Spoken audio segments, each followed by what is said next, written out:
Dito nyo makikita at malalaman yung email, phone number at password ng Facebook account nyo na ginamit nyo. So kung paano, sundan nyo lang po ang video na to. I-open lang po natin yung ating Facebook. Tap menu or 3 lines sa right upper side. Tap settings. Tap see more in account center. At makikita na po natin dito itong personal details. So itap lang po natin. Under po ng personal details ay makikita na po natin dito yung ating Gmail account at phone number na kung saan ginamit po natin sa ating Facebook account. And then i-back na po natin.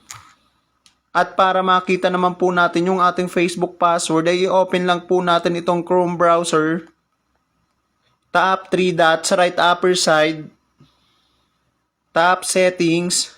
At makikita na po natin itong Google Password Manager. Itap lang po natin. Tap facebook.com.